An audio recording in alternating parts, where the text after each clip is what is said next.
చెప్పండి. Joseph Vijay Kumar multi speciality hospital. నిజంగా పేరు విషయంలో కూడా దేవుడు ఒక ప్రత్యేకమైన ప్రణాళిక కలిగి ఉన్నాడు. మా కుటుంబం పట్ల దేవుడు చేస్తున్న ప్రతి ఉపకారాలను బట్టి, మేలును బట్టి ప్రతి దినము we are very thankful to our God. దేవుడు చేస్తున్న ప్రతి ఉపకారాలను బట్టి ప్రభువును స్తుతిస్తూ ఉంటాం. చిన్నతనంలో చాలా ప్రతికూల వాతావరణంలో పెరిగినటువంటి వారు.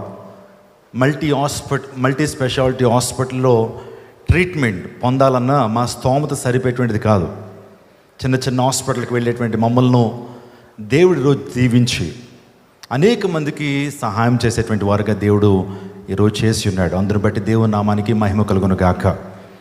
దేవుని వాక్యం చెప్తుంది ఏంటంటే, మీరు లోకానికి వెలుగై ఉన్నారు, మీరు లోకానికి ఉప్పై ఉన్నారు.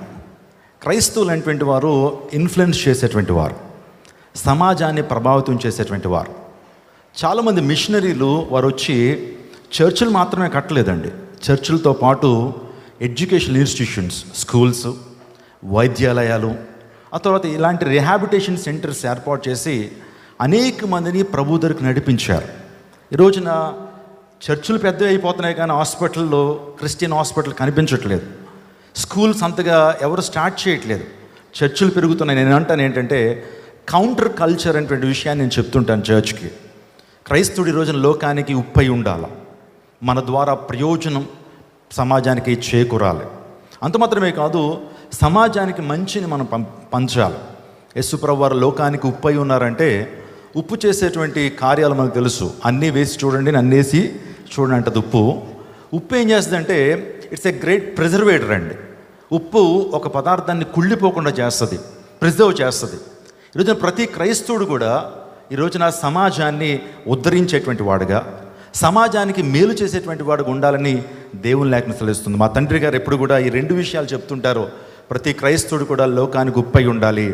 యేసుక్రీస్తు ప్రభు యొక్క వెలుగును, యేసుక్రీస్తు ప్రభు యొక్క లైట్ని ప్రపంచానికి మంచి కార్యాల ద్వారా, మనం చేసే సత్క్రియల ద్వారా దేవుని నామం మహింపరచబడాలని మా తండ్రి గారు చెప్తుంటారు. అందుని బట్టి ప్రతి ఒక్కళ్ళు కూడా సువార్త ప్రకటనతో పాటుగానే మన ఈ లోకానికి క్రైస్తవుడైనటువంటి వాడు ఒక ప్రయోజనకరమైన వ్యక్తిగా ఉండాలా, ఉపయోగకరమైన వ్యక్తిగా ఉండాలని మా తండ్రి గారు చెప్పిన విషయాన్ని మా అన్న ప్రత్యేకంగా దాన్ని మనసులోకి తీసుకుని ఒక అద్భుతమైనటువంటి ఒక కార్యానికి శ్రీకారం చుట్టడం జరిగింది.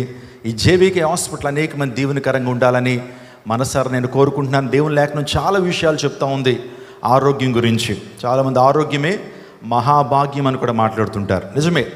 సో ఎప్పుడు కూడా మేము చర్చ్లో దైవజనులుగా చెప్పేటువంటిది ఏంటంటే, డాక్టర్ ట్రీట్స్, గాడ్ హీల్స్. ఈ మాట చెప్పండి. Doctor treats but God heels. Treat చేసేటువంటి వాడు డాక్టరే, కానీ హీలింగ్ ఇచ్చేది ఎవరు? దేవుడు. ఒక అద్భుతమైన డాక్టర్ మనందరికీ కూడా ఈ రోజున మార్గదర్శకంగా ఉంది. ఆమె ఐడియా సోఫియా స్కడ్డర్. ఎంతమంది తెలుసు? Idea Sophia Scudder CMC Vellore అనేటువంటి హాస్పిటల్ నిర్మించిన ఆమె. నిజంగా ఫస్ట్ ఓపెన్ హార్ట్ సర్జరీ అక్కడే జరిగిందండి.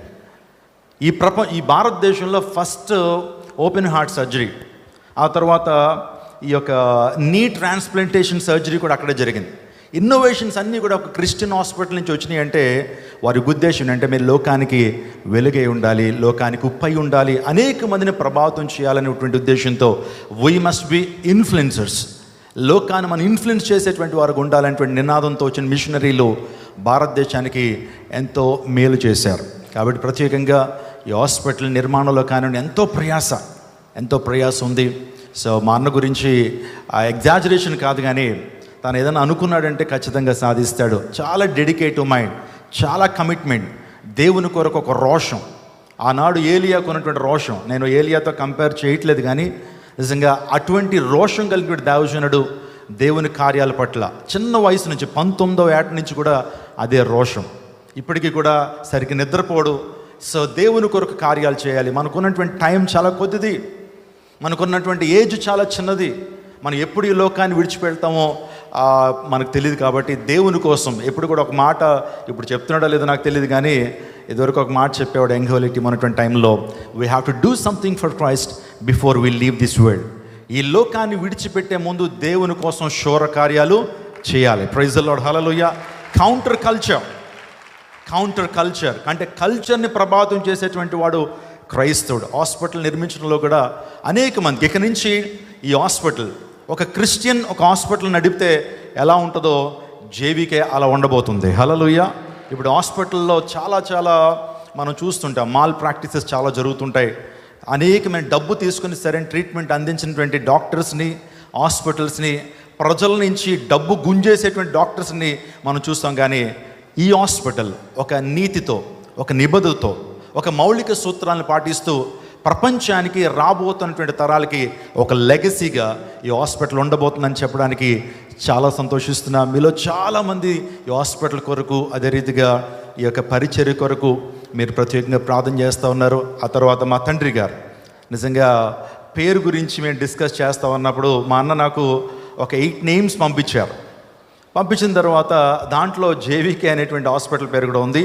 ఏ నిర్ణయం తీసుకోవాలనుకున్నా సరే మా కుటుంబంలో ఒక చర్చ జరుగుతుంది ఆ పేరు విషయంలో ఉన్నప్పుడు యునానిమస్గా. సో జేవికే మన డాడీకి ఇచ్చేటువంటి బెస్ట్ గిఫ్ట్ ఏంటంటే ఇదే. ఈ పేరు మీద ఈరోజున దేవుని కార్యాలు జరగాలి, అనేక మంది ఆదరణ పొందాలి. రానున్న దినాల్లో కూడా అనేక మంది హాస్పిటల్కి వస్తున్నటువంటి వారు కూడా సువార్త వినాలి. స్తోత్రం చెప్పండి. హల్లెలూయా. హాస్పిటల్కి వస్తున్న ప్రతి ఒక్కరు కూడా దేవుని వాక్యాలు హాస్పిటల్లో ఉంటాయి. వచ్చినటువంటి వారికి చక్కగా వారికి దేవుని యొక్క మాటలు కూడా చెప్పడం జరుగుతుంటుంది. కాబట్టి ఈ హాస్పిటల్ దీవెనకరంగా ఉండాలని దీవెనకరంగా ఉండాలని నేను మనసారా కోరుకుంటున్నాను. వచ్చిన మీకు అందరికీ కూడా. సో దైవజనులు చాలామంది మమ్మల్ని ప్రేమించి, మా కుటుంబాన్ని ప్రేమించి వచ్చిన మీకు అందరికీ ప్రత్యేకమైన శుభాలు తెలియపరుస్తున్నాను. ఇంతటితో నా యొక్క శుభాకాంక్షలు ముగిస్తున్నాను.